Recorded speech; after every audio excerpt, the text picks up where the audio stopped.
नहमदुहु व नसल्ली अला रसूलिल करीम वस्सलातु वस्सलामु अला man la nabiyya ba'dahu वस्सलातु वस्सलामु अला शम्सिल हिदायति वल यक़ीन अल मुमय्यिज़ बैन अत-तय्यिब वल खबीथ महीद अल्हम्दुलिल्लाहि रब्बिल आलमीन।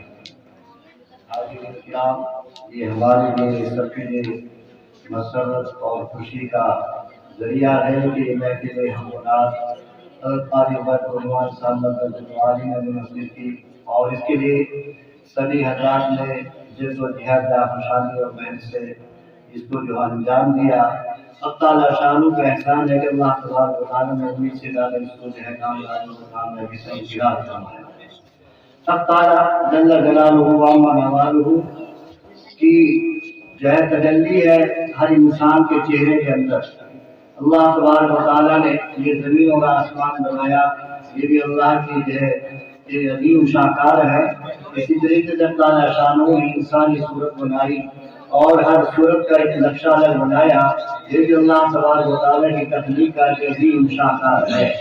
इसी तरीके से ताला शानू ने तमाम इंसानों की आवाज़ दी और आवाज़ के अंदर एक गिला और खूबसूरती और हुस्न पैदा किया, एक अल्लाह तबारक व तआला की तख्लीक का अजीम शाकार है। बहरहाल नबी करीम सल्लल्लाहु अलैहि वसल्लम की जो है हुजूर अकरम सल्लल्लाहु अलैहि वसल्लम की सीरत के बारे में, हुजूर अकरम सल्लल्लाहु अलैहि वसल्लम की हमद के बारे में और नात के बारे में एक शायर ने यूं कहा, सबसे पहले मशीयत के अनवार से नक्शे रुए मोहम्मद बनाया गया। सबसे पहले मशीयत के अनवार से नक्शे रुए मोहम्मद बनाया गया, फिर उसी नक्श से मांग कर रोशनी बद कोनो मकाम को सजाया गया। आज ये हमें ये नूरानी महफिल नसीब हुई, नबी करीम सल्लल्लाहु अलैहि वसल्लम की बरकत है। बहरहाल हमें तो इस बात पर खुशी है कि तुम्हारा कारी एहसान मोहसिन साहब साहिब कश्फ रियाज में है। मेरे ज़हन में एक बात थी, हज़रत आयशा सिद्दीक़ा रज़ियल्लाहु ताला अन्हा ने फरमाया करती थी कि जब चांद डूबा हुआ करता था तो अंधेरी रात में घर के मकान के अंदर जब अंधेरा हुआ करता था तो नबी करीम सल्लल्लाहु अलैहि वसल्लम की चेहरे अनवर की रोशनी में, चेहरे अनवर की नूर की रोशनी में सुई के अंदर धागा पिरोलिया करती थी। ये मेरे ज़हन में थी ये बात कि मैं बताऊं, बयान करूं, लेकिन हज़रत मौलाना कारी एहसान मोहसिन ने अपने शेर के अंदर इसको नज़र किया तो अंदाजा हुआ कि वो साहिब को गिरावत जो है बरी हुई है।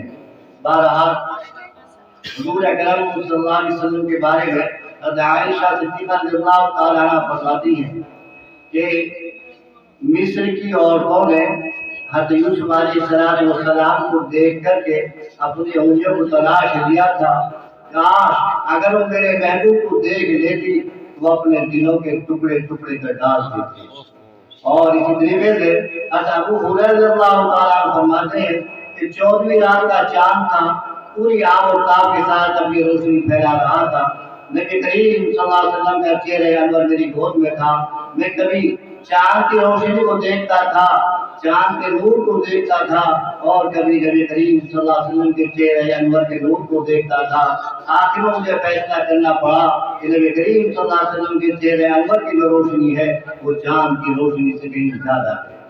बहरहाल हुजूर अकरम सल्लल्लाहु अलैहि वसल्लम के कमालात और हुजूर अकरम सल्लल्लाहु अलैहि वसल्लम के मौजूदात ये क़यामत तक बाकी रहने वाले थे, लेकिन उन तमाम मौजूदात में ये कुरान करीम का मौजूदा ये रहती दुनिया तक बाकी रहने वाला है। इसलिए हमें चाहिए कि भाई हम कुरान करीम को पढ़ें और पढ़ाएं, कुरान करीम को अपने सीने से लगाएं, कुरान करीम को अपनी आंखों के से बसाएं, और इसी तरीके से हुजूर अकरम सल्लल्लाहु अलैहि वसल्लम जो अखलाक के आला नमूज़ थे, हम अखलाक के आला जोहर पेश करें और अखलाक के हसना को हम भी इख्तियार करें ताकि हमारी ज़िंदगी खुशगवार हो और सही तरीके से हम अपनी ज़िंदगी को गुजार सकें। इसी तरीके से हम किसी न किसी वली कामिल से अपना ताल्लुक कायम कर लें, किसी बुजुर्ग से अपनी निस्बत कायम कर लें। अल्लाह जलालुद्दीन रूमी रहमतुल्लाह अलैह एक मरतबा हौज के ऊपर अपनी किताबों का मुताला कर रहे थे। एक अजनबी शख्स आपके पास आया और आने के बाद पूछने लगा कि ये किताबें कैसी है ये तुम्हारे पास रखी है। तो जलालुद्दीन रूमी ने कहा ये वो किताबें हैं जिनको तुम समझ नहीं सकते, इन किताबों को तुम पढ़ नहीं सकते। आने वाले शख्स उन किताबों को जब उठाया और हौज के अंदर डाल दिया। علامہ جلال الدین رومی رحمۃ اللہ علیہ سوچنے پر مجبور تھے کہ اسے کیا ہوا، اس نے میرا قیمتی خزانہ جو ہے پانی کے اندر ڈال دیا، حوض کے اندر ڈال دیا۔ آپ اسی کشمکش کے تھے کہ انہوں نے کہا کہ کتاب اپنی نکال دو حوض کے اندر سے۔ علامہ جلال الدین رومی رحمۃ اللہ علیہ نے کتابوں کو نکالا تو سوچ رہے تھے کتابوں کے اندر پانی پہنچ گیا اور پانی کی وجہ سے اس کے وقت خراب ہو گئے، لیکن جب کتابوں کو نکالا تو کتابیں صحیح سالم تھی، کسی کتاب کے اوپر پانی کا اثر نہیں تھا، کسی کاغذ کے اوپر پانی کا اثر نہیں تھا۔ جب یہ منظر دیکھا، یہ کرامت دیکھی تو پوچھا آپ کون؟ تو فرمایا کہ میں شمس تبریز ہوں اور میں تمہاری خدمت اس لیے آیا ہوں کہ تم اپنا وقت اس وقت اپنا میرے ساتھ گزار سکو۔ یہ کیا ہے؟ یہ علماء حق کی صحبت، یہ بھی آدمی کو دین میں بنا دیتی ہے۔ اس لیے کہ ہمارے ملک کا سلسلہ چلا آیا ہے کہ آدمی کسی پیر سے، کسی شیخ کامل سے اپنا تعلق قائم کر لے اور ان کے کہنے کے مطابق اپنی زندگی کو گزار لے تو بہت سی پریشانی سے اللہ تبارک و تعالیٰ ان کی حفاظت فرما دیتے ہیں۔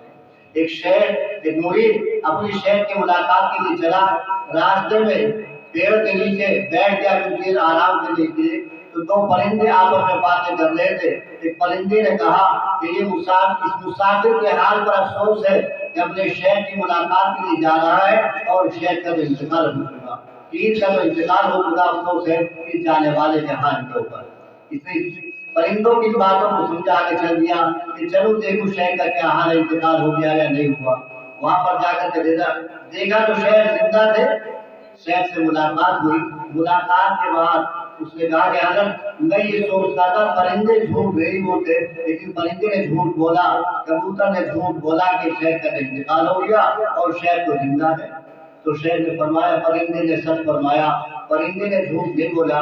جس روز پرندے نے یہ بات کہی تھی تم سے، اس روز میں نے اللہ کا ذکر نہیں کیا، اور جس روز آدمی اللہ کا ذکر نہ کرے تو اس کا مر جانا زیادہ بہتر ہے زندگی سے، اس لیے پرندے نے جھوٹ نہیں بولا۔